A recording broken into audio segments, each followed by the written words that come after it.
एक साधु घाट के किनारे पर अपना डेरा डाले हुए था। वहां वह धुनी रमाकर दिन भर बैठा रहता और बीच बीच में ऊंची आवाज में चिल्लाता, जो चाहोगे सो पाओगे। उस रास्ते से गुजरने वाले लोग उसे पागल समझते थे। वे उसकी बात सुनकर अनसुना कर देते और जो सुनते वे उस पर हंसते थे। एक दिन एक बेरोजगार युवक उस रास्ते से गुजर रहा था। साधु की चिल्लाने की आवाज उसके कानों में भी पड़ी। जो चाहोगे सो पाओगे, जो चाहोगे सो पाओगे। ये वाक्य सुनकर वह युवक साधु के पास आ गया और उससे पूछने लगा। युवक बोला, बाबा, मैं चाहता हूं कि एक दिन मैं हीरो का बहुत बड़ा व्यापारी बनूं। क्या आप मेरी ये इच्छा पूरी कर सकते हैं? साधु बोला, बिल्कुल बेटा, मैं तुम्हें एक हीरा और एक मोती देता हूं। उससे तुम जितना चाहे हीरे मोती बना लेना। साधु की बात सुनकर युवक की आंखों में आशा की ज्योति चमक उठी। फिर साधु ने उसे अपनी दोनों हथेलियां आगे बढ़ाने को कहा।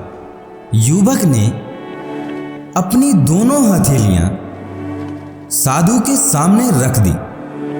साधु ने पहले उसके एक हथेली पर अपना हाथ रखा और बोला, बेटा, ये दुनिया का सबसे अनमोल हीरा है। इसे समय कहते हैं। इसे जोर से अपनी मुट्ठी में जकड़ लो। इसके द्वारा तुम जितना चाहे उतना हीरा बना सकते हो। इसे कभी भी अपने हाथ से निकलने मत देना। फिर साधु ने अपना दूसरा हाथ युवक की दूसरी हथेली पर रखकर कहा, बेटा, ये दुनिया का सबसे कीमती मोती है। इसे धैर्य कहते हैं। जब किसी कार्य में समय लगाने के बाद भी वांछित परिणाम प्राप्त ना हो तो इस धैर्य नामक मोती को धारण कर लेना। यदि यह मोती तुम्हारे पास है तो तुम दुनिया में जो चाहो वो हासिल कर सकते हो। युवक ने ध्यान से साधु की बात सुनी और उन्हें धन्यवाद कर वहां से चल पड़ा। उसे सफलता प्राप्ति के 2 गुरु मंत्र मिल गए थे।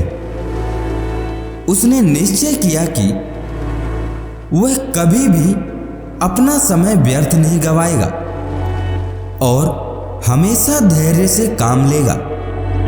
कुछ समय बाद उसने हीरे के एक बड़े व्यापारी के यहाँ काम करना प्रारंभ किया। कुछ वर्षों तक वह दिल लगाकर व्यवसाय का हर गुण सीखता रहा और एक दिन अपनी मेहनत और लगन से अपना सपना साकार करते हुए हीरे का बहुत बड़ा व्यापारी बना। लक्ष्य की प्राप्ति के लिए सदा समय और धैर्य नाम के हीरे मोती अपने साथ रखें। अपना समय कभी व्यर्थ ना जाने दे और कठिन समय में धैर्य का दामन ना छोड़े। सफलता अवश्य प्राप्त होगी। दोस्तों, फिर मिलेंगे कुछ अगली नई कहानी के साथ।